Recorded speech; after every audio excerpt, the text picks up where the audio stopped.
20ပေ60ပေမြေမှာတီဆောက်လို့ရတဲ့ပုံစံတိုင်းစောက်ထားတဲ့ modern design နေအိမ်အဆောက်အဦဖြစ်ပါတယ်။ညီညီတဲ့ဝင်ချင်းမှာတော့ကားထားလို့ရပြီးတော့ဆိုင်ဖွင့်လို့ရမယ်။ဆိုင်ငန်းဟောခန်းနေရာတစ်ခုပါဝင်ပါမယ်။တဘာဝလေဝင်လေထွက်တဲ့အလင်းရောင်ကိုတေချာစဉ်းစားထားပြီးတော့မီးပလက်ပေါက်များကိုလည်း function နဲ့အညီနေရာဆုံးထည့်ပေးထားတယ်။ညီညီတဲ့ဟောခန်းကနေအနောက်ထက်ကိုဆက်ဝင်လိုက်မယ်ဆိုရင်တော့အပေါ်တက်ရန်လေကားပါဝင်ပြီးတော့လေကားရဲ့အောက်မှာဆိုရင် level down ပြီးတော့ရေချိုးခန်းအိမ်သာပုံသုံးတစ်လုံးပါဝင်ပါမယ်။လေကားရဲ့နောက်ဖေးတဲ့ကိုမှန်တကားလေးကနေဆက်ဝင်လိုက်မယ်ဆိုရင်တော့ကျေဝန်းနဲ့ထမင်းစားခန်းနဲ့မီးဖို့ကန်နေရာတစ်ခုပါဝင်ပါမယ်။မီးဖို့ကောင်တာနဲ့အပေါ်ကက်ဘိနက်များကိုလည်း PM Construction ကနေပဲဒီဇိုင်းဆွဲပြီးတော့တသက်ရရက်နဲ့စနစ်တကျထည့်သွင်းပေးထားတယ်။မီးဖို့ကက်ဘိနက်များမှာလည်းပစ္စည်းထားရန်နေရာများအများပြားပါဝင်ပြီးတော့ gas မီးဖို့ညှော်ဆုပ်ဆက်နေရာရဲ့ပကံစင်အန်ဆွဲလေးတွေရဲ့ပါဝင်ပြီးတော့အစုံထည့်ချင်းလေးတစ်ခုလည်းပါဝင်ပါအောင်မယ်။မီးဖို့ကန်ရဲ့နောက်ဖေးကတော့နောက်ဖေးထွက်ပေါက်နေရာရှိပြီးတော့နောက်ဖေးမြေကျန်နေရာလေးကိုရောက်ပါမယ်။မြင်းကြီးဓာတ်မှာလည်းစုံပြီဆိုတော့အပေါ်ဓာတ်ကိုတက်ကြည့်လိုက်ရအောင်။လေကားလက်ရန်ကိုလည်းအစာဦးမျက်နှာစာဒီဇိုင်းနဲ့လိုက်ဖက်အောင်စဉ်းစားထားပြီးတော့ကျွန်းလက်ကင်တန်းလည်းပါဝင်ပါအောင်မယ်။ပထမဓာတ်မှာဆိုရင်လေကားတက်ချင်းမှာမိသားစုဧကန်နေရာလေးတစ်ခန်းပါဝင်ပါမယ်။ TV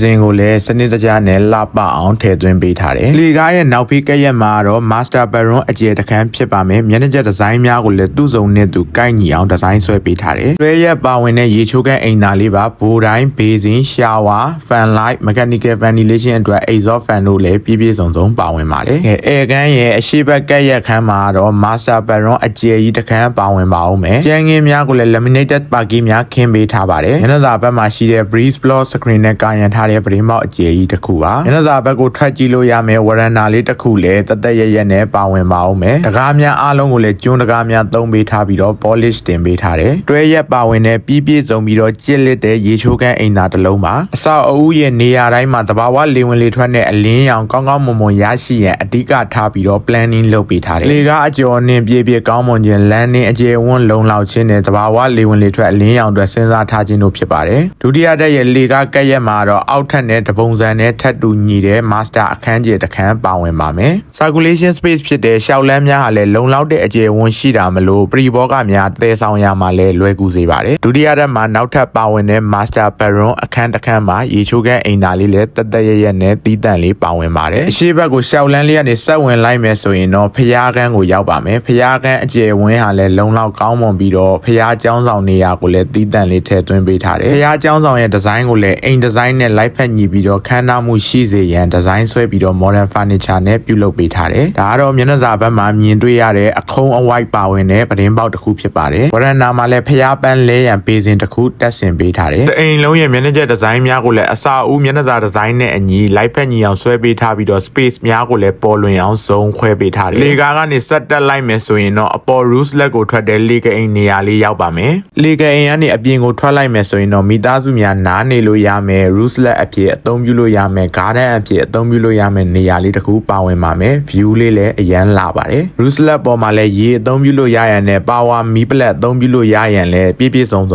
ဉ်းစားပေးထားပါတယ်။ဂါလန်1200အနည်းဆုံးဆက်နဲ့အမိုးရေကန်ပါဝင်ပြီးမိုးကြိုးလွဲလည်းတက်ဆင်ပေးထားပါတယ်။လူကြီးမင်းတို့အခုလေးလာခဲ့ရတာကတော့20ပေ60ပေမြေမှာတီဆောက်လို့ရမယ့်အခန်းပွဲပုံစံတွေအတိုင်းတီဆောက်ထားတဲ့3ဓာတ်နေအိမ်အဆောက်အဦဖြစ်ပါတယ်။မြင်းကြီးဓာတ်မှာလည်းဆိုင်ငန်းအဖြစ်ရောကားသွင်းလို့ရရန်ရောအသုံးပြုလို့ရမယ်ဟောခန်းအကျယ်ကြီးတစ်ခန်းပါဝင်ပြီးတော့တအိမ်လုံးရဲ့အခန်းပွဲများဟာဆိုရင်လည်းမိသားစုတစုကောင်းကောင်းမွန်မွန်နဲ့ပြည့်စုံစနစ်တကျနဲ့နေထိုင်လို့ရမယ်အခန်းပွဲတွေနဲ့ဖွဲ့စည်းထားပါတယ်။အိမ်တစ်လုံးမတီဆောက်ခင်မှာဆိုရင်အိမ်ရှင်လိုချင်တဲ့အခန်းပွဲများမိသားစုအရေးအတွက်အသုံးပြုမဲ့ function ပုံစံဥပမာဆိုင်ဖွင့်မှာလားလူနေတီးတန့်လားဆိုတာမျိုးကိုကြိုတင်ဒီဇိုင်းဆွဲနေရာချထားပါမှအိမ်ဆောက်ပြီးသွားတဲ့အချိန်မှာမိမိရဲ့မိသားစုရဲ့ lifestyle နဲ့အရွယ်အစားတို့နဲ့ကိုက်ညီတဲ့ပြည့်စုံပြီးတော့ကောင်းမွန်တဲ့အိမ်တစ်လုံးကိုရရှိမှာဖြစ်ပါတယ်။တဘာဝလေဝင်လေထွက်နဲ့အလင်းရောင်ပြည့်စုံလုံလောက်ခြင်းလူသွားလူလာလမ်းကြောင်းများဖြစ်တဲ့ရှောက်လန်းများစတဲ့ circulation space များလုံလောက်ခြင်းပရိဘောဂများထားရန်နေရာများကြိုတင်စဉ်းစားထားခြင်းစတဲ့အချက်လက်တွေကြောင့်နေထိုင်သူများတက်တောင့်တက်တာနဲ့ကောင်းကောင်းမွန်မွန်နေထိုင်လို့ရပါမယ်။စနစ်ကျပြည့်စုံကောင်းမွန်ပြီးတော့ lifestyle နဲ့ကိုက်ညီတဲ့အိမ်တစ်လုံးကိုရရှိဖို့အတွက် PM Construction ကိုဆက်သွယ်လိုက်ပါ။